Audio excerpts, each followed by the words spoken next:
Hello, we are here today, students from Bilgi University, to have an interview with the HR officer, Haneen Al-Barghouti, from the International Organization of Wafa Capacity Building and Microfinance Firm. At first, we would like to introduce ourselves. My name is Rahaf Aburayyan, and my department is Business Administration. Hello, my name is Mohammad Atawneh. I'm studying Business Administration. Hi, my name is Tasnim B A Ghnbig, and I'm also from Business Administration. Hi, let me introduce myself. I am Haneen Barghouti. I work as a HR officer in Wafa International Organization. I've been working with Wafa for almost 5 years as in the HR department, and I'm really happy to be with you here. Thank you for having me. We too. Thanks a lot. Could you please tell us about your studying, your main major? How was your first time, your first period in the working field? Well, I actually studied in Birzeit University here in Palestine. My major was English literature. I also took a minor in business administration, which really helped me in my work in the HR department. I actually, after graduation, I didn't know that I will be working in the HR department, but that's what happened. I'm really happy in Wafa. It's really giving me a great opportunity, a great experience, and I'm looking forward for the future. We've been working under this pandemic, and it's really hard working through pandemic. So can you tell me how it is to be a student through COVID-19? Yeah, in general, distant learning is a little bit, you don't feel like you're actually studying because you're not on campus, you don't see any of your colleagues. Group projects are a little harder because we don't get to meet each other, and you always have to arrange something on WhatsApp groups and, doing emails and stuff. And sometimes they don't reply, and, it's not that it is hard. The studying itself is basically the same, but, in terms of socializing and meeting the instructors and the students and the colleagues, it's a little bit harder. But we're not used to it, that's why. Yes, we wish we can go back to campus again, actually. Inshallah, we hope that. So, as we all know, nowadays we are facing a global pandemic which has affected the economic and health situations and even the daily life of the population all over the world. And today also we will be focusing on the situation in Palestine, specifically in the West Bank area. So due to the current situation and the pandemic, I'm sorry, but we've heard that the statistics of the COVID-19 now cases are increasing in this period, right? It's increasing. Yeah, unfortunately, yeah. And there was a lockdown for over than 2 months, and there is a partial closure that has been implied for this period. So I want to ask you, Ms. Haneen, how is the current environmental situation there? Are there any rules in terms of protection and health restrictions that the government imposed for the people? Well, in Palestine, as well as all over the world, it's really hard in all aspects and in all life aspects.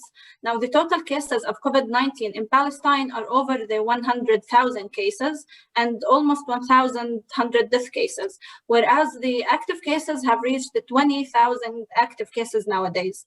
Now, the Palestinian Authority is trying its best to fight the pandemic, as there is, as you said, a closure. Each weekend we have a closure and a daily closure after 7 p.m. Now, the only problem we have in Palestine is the Area C problem. This area is not fully under the Palestinian Authority control. Therefore, people are not following the restrictions, and they don't follow any restrictions. So the spread of virus in these areas is really wide and huge. So do you mean that there is no control there? There is no lockdown at this period? Yeah, Area C is not fully, as I said, not fully under the control of the Palestinians, so the Palestinian Authority. So people, yeah, they do whatever they want. They don't follow the restrictions. They move around. So it's a bit hard there. We're sorry to hear that. Yeah, unfortunately. Could you please tell us about your firm and what are the main goals of it? course. Wafa Group is an international NGO that was established in 2010 in Indonesia. Its main goal is to help the vulnerable people around the world and the people who live in conflict areas. Now, Wafa has 5 branches around the world: in Indonesia, as I said, in Lebanon, in Palestine, in Austria, and in Turkey. In Palestine, we work mainly in economic empowerment and in social empowerment. And in Turkey, actually, we work with the Syrian refugees, and we have a great project there that aims to educate the children in the refugee camps. This project is called the Smart Electronics School.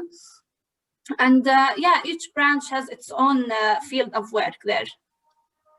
We know that your firm has been very helpful economically for the people in the West Bank. Did you play a role in improving or helping the economic health situation in the pandemic period? Yes, indeed. As the other branches, as I said, also Wafa aims to make the lives of the vulnerable people a better one, especially that here in Palestine, we are facing, as you know, the Israeli occupation. So we do our best to help the poor people, the orphans, and the people in desperate needs. Now, we have several programs. The main program, is economic empowerment. And we have a social empowerment programs like the house rehabilitation, the educational scholarships program, the healthcare program, the kafalati program, and so on. Now, during COVID-19 spread, we have donated health kits, so many health kits to local institutions, elderly shelters, orphanages, and for normal people. Now, moreover, we have equipped more than 20 healthcare centers with the needed equipment to face and to provide the treatment for COVID-19 patients, a primary treatment. As we all know, our health system here in Palestine cannot cover all the COVID cases. That's for the institutions. Now, for the normal people and the poor families, we have distributed thousands of food baskets and health kits for these families. So I heard you talking about the student scholarships. Could you explain about the system for this? How do you give scholarships, like for the poor people or for the high GPAs? Could you please explain? Yeah, of course. The educational scholarships here in Wafa, we target the, let's say, mainly orphans and students from poor families. We don't focus 100% on the GPA, but of course it takes some kind of concentration there. But let's say that our main goal is to help families educate their children, to help them continue their university degrees. We help, let's say, poor students who cannot continue, who cannot pay for universities to pay. So we mainly focus on the situational, on the social situation for the family more than the GPA. But of course, the GPA is something important as well. Sorry, can you explain more how did the pandemic impact your workplace, your HR processes, and your organization? And did the pandemic gives any good advantages to your organization? As I said before, we didn't stop working during the period of the pandemic, while most of the institutions here in Palestine did. That actually gave us more efficiency in the management procedures and more credibility in the Palestinian community. Now, for the HR procedures, we used to depend more on the restricted working hour. We used before the pandemic, to depend on the restricted working hours from 8 p.m. to 3 p.m. and so on. But now, after the pandemic, we started to focus on the tasks and completing everyone to complete his tasks and accomplish all the tasks. Now, of course, as I said, we have implemented most of our meetings online and depended mainly on the internet and working from home. Okay, I got it. We all know and we all felt that when we heard firstly about this corona, we weren't that afraid of it. But when we saw our friends, our families, when they got this sick, it was like scary a little bit. I want to ask, how did you feel about at the beginning of this pandemic? You and the other employees, how was your emotions? Of course, as all the humanity felt, we felt very fearful, we felt terrified. It wasn't something easy for anyone. We didn't know what we are facing, we didn't know what we will face, and actually we still don't know what the future will bring us. So it was a hard time, and now it is harder after seeing how people can be facing and how people are reacting to the virus. So it was terrifying, and it's still terrifying. We hope it will end soon. hopefully. Inshallah. So my other question is, how did the economic situation and the closure affected the wages for the employees during this period? In Wafa group, the wages were not affected.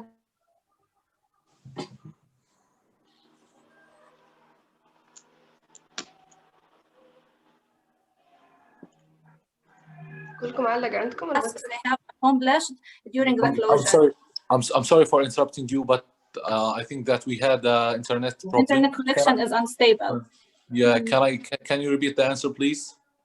As I said, we were talking about the wages. In Wafa, the wages were not affected because, as I said, we didn't stop working during the pandemic. But because we worked from home most of the time during the closure, we did actually reduce the days off for each employee, depending on the tasks they have accomplished during the closure. Okay, can you please explain more about what are the procedures that you have taken during this period to manage the workflow? Yeah. Working from home, of course, as I said, we distributed the tasks between the employees, each employee with his own tasks to complete in order to get everything done. Now, some of the employees, they had to work in the field, while others worked completely from home. In addition, of course, to conducting a daily Zoom meeting for all employees to discuss the workflow. And everything, at first, it was really hard to complete everything from home, but as time flows, we managed everything, alhamdulillah. Okay, do you see any permanent changes in the way we will work in the future? If yes, then what kinds of changes do you see?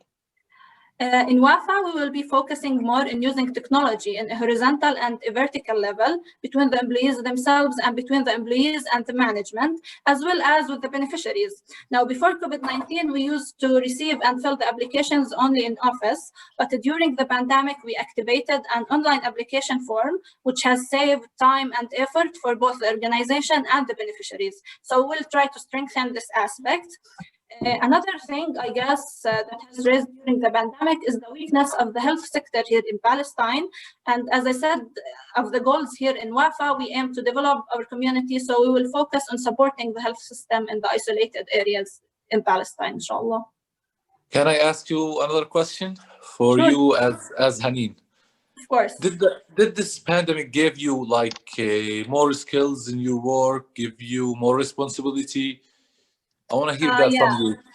Of course, working under pandemic wasn't something that I mentioned in my CV. So it was something all of a sudden that came, and it gave me a great experience in working under pressure, in working, let's say, day and night, and working from the unexpected places, from home, from outside in the car. We used to work all over the hour. So yeah, it actually gave everyone a great experience how to work under pressure, how to manage to complete everything, to get everything done in any possible way. That's nice. Okay, I think that's it for us. Thank you so much for accepting our invitation and for your time. It was great having a skilled employee like yourself with us today. Thank you. And hopefully, this pandemic will end soon, and we will have the chance to meet face to face, to discuss, to have more discussions about these topics, because we are so interested in that topics. Inshallah, I'm looking forward to meet all of you in face to face. Inshallah. Thank you so much. Good luck. Good luck. Wish you a good day.